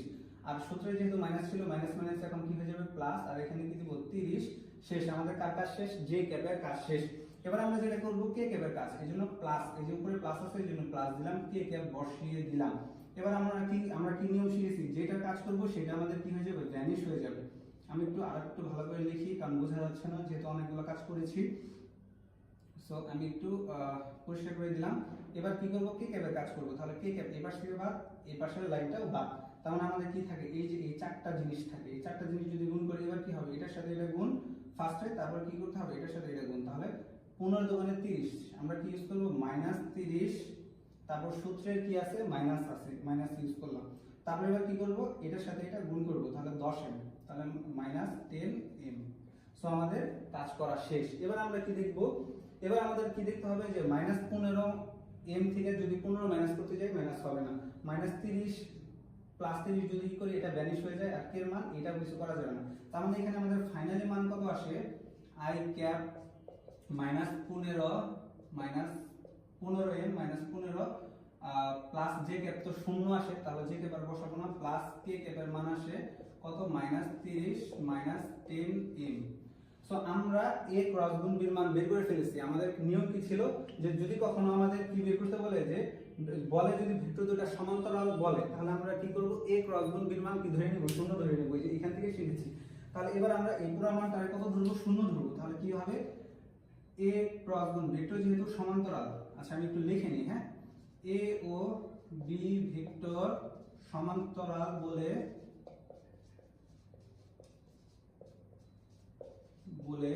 কি লিখবো, a ক্রস গুণ b এর মান কত, 0। এবার a ক্রস গুণ b এর মান বসাবো, a ক্রস গুণ b এর মান কত, i ক্যাপ -15m -15, তারপর কি আছে, প্লাস k ক্যাপ -30 -10m, পুরোটা সমান 0। এবার কি করব, আমরা কি জানি হয়, এটা সমান 0 হবে অথবা এটা সমান 0 হবে, বাট এটা সমান 0 এবং এটা সমান যদি 0 ধরিও, তারপরেও কিন্তু আমাদের এখানে কিছু করা যাবে না, কারণ এটার সামনে কি m আছে। সো এখন আমরা কি করব, এখন আমরা যে কাজটা করব সেটা কি বলে, সহগ সমীকৃত করা বলে। সহগ সমীকৃত করা মানে কি, মানে আমরা ওই সহগটাকে বাদ দিব। ঠিক আছে, সো এটার সামনে সহগ আছে কি i, তাহলে আমি i সহগ সমীকৃত করব, আর কে সহগ সমীকৃত করব, মানে কি আইটাও বাদ দিব, কেটাও বাদ দিব। ঠিক আছে, তাহলে ফার্স্টে যদি আমি i সহগটাকে সমীকৃত করি, আমি উপরের ম্যাথটা একটু পরিষ্কার করে দেই, তারপর হচ্ছে বাকি ম্যাথগুলো সলভ করি।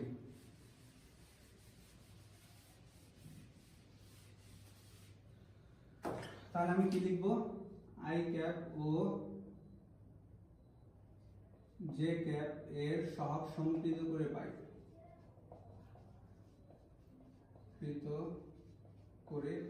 তাহলে সহগ সমীকৃত করা মানে কি, ফার্স্টে আমি i ক্যাপ এর সহগ সমীকৃত করব। তার মানে i ক্যাপ বাদ, যদি i ক্যাপ বাদ হয় তাহলে 15m আছে, লিখলাম -15 = 0, অথবা পরে কি কে ক্যাপ এর সহগ সমীকৃত করছি, সরি জে ক্যাপ না, এটা কে ক্যাপ হবে, কারণ জে ক্যাপ তো ভ্যানিশ হয়ে গেছে। কে ক্যাপ এর সহগ যদি সমীকৃত করি, তাহলে এতটুকু সমান আবার কি বসাবো, 0 বসাবো।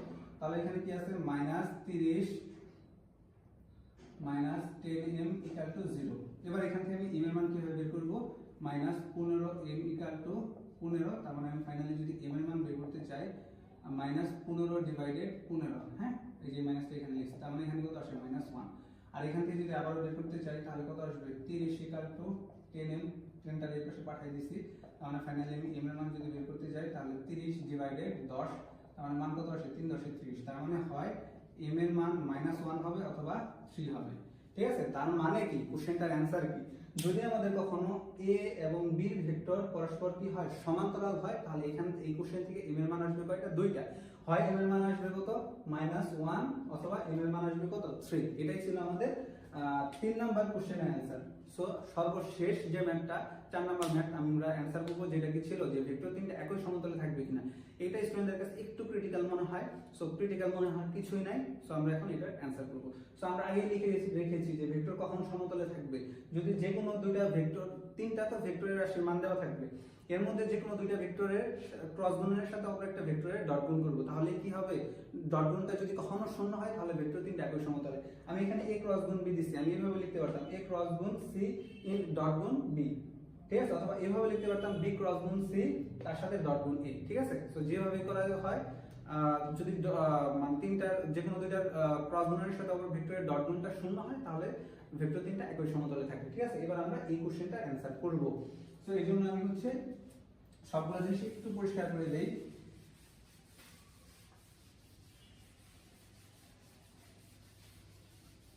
ওকে, তাহলে এবার আমাদের কি দেওয়া আছে 4 নম্বর কোশ্চেনের সলভের আছে i ক্যাপ, ওকে লিখলাম i cap plus j cap plus তারপর কি দেওয়া 2k ক্যাপ, লিখলাম 2k ক্যাপ।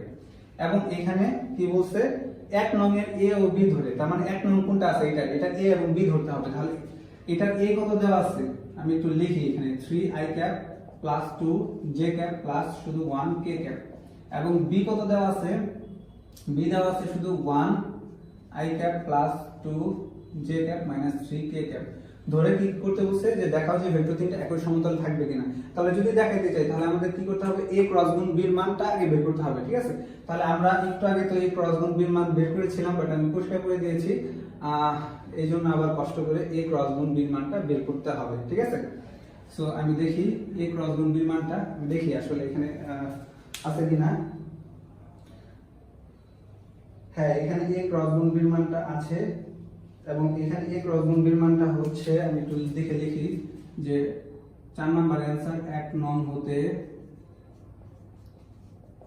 a ক্রস গুণ b এর মানটা আমরা কত পাইছি, মানটা পাইছি হচ্ছে -8i cap -8i cap plus কত আসছে 10j cap, 10j cap plus 4k cap, 4k cap. তাহলে এটা হচ্ছে ক্রস গুণ b এর মান। তাহলে তো পাইলাম, তাহলে এই a ক্রস গুণ b এর মানের সাথে আমি কি করব, c ডট গুণ করে দেব। তাহলে যদি করি a ক্রস গুণ b এর মানের সাথে কোনটা ডট গুণ করব, c, তাহলে a ক্রস গুণ b এর মানটা বসাই। তাহলে a ক্রস গুণ b এর মান কত আসছে -8i cap plus 10j cap plus 4k cap. তার সাথে যদি এই যে c মানটা বসাই, c মানটা কত i cap plus j cap plus 2k cap. তাহলে ডট গুণ কি i বাদ যাবে, তাহলে এই -8 এর সাথে যদি কিছু না মানে কত 1 যদি গুণ করি তাহলে কত হয় 8 প্লাস 10 এর সাথে যদি j ক্যাপ আছে, তার মানে কি 10 এর সাথে 1 গুণ হবে, গুণ যদি করি তাহলে কত হয় 10, এখানে 4, এখানে কত আসে 2k ক্যাপ, k ক্যাপ বাদ 4 এর সাথে যদি 2 গুণ করি কত হয় 8, ঠিক আছে। আচ্ছা, আমরা আরেকবার একটু দেখি কত আসে। 8 এর সাথে 1 গুণ করলে কত হয় -8, 10 এর সাথে যদি আমি 1 গুণ করি তাহলে 10, প্লাস 4 এর সাথে যদি 2 গুণ করি তাহলে প্লাস 8, তার মানে কত 8 8 0 10। তার মানে ভেক্টর তিনটা কি হবে না, একই সমতলে থাকবে না, যেহেতু তিনটার ই শূন্য হয়নি। তার মানে a ক্রস গুণ b তার সাথে ডট গুণ c নট ইকুয়াল টু 0, তাই ভেক্টর তিনটা একই সমতলে থাকবে না। যদি ডট গুণ শূন্য হইতো তাহলে একই সমতলে থাকতো। তাহলে ভেক্টর তিনটি একই সমতলে থাকবে না, ঠিক আছে। এই ছিল আমাদের অ্যানসার, ঠিক আছে। সো আশা করা যায় এই ক্লাসটা যারা খুব ভালো মনোযোগ দিয়ে করেছো তারা এই প্রবলেমটা খুব সহজে সলভ করতে পারবে। আজকের ক্লাস এই পর্যন্তই। আল্লাহ হাফেজ।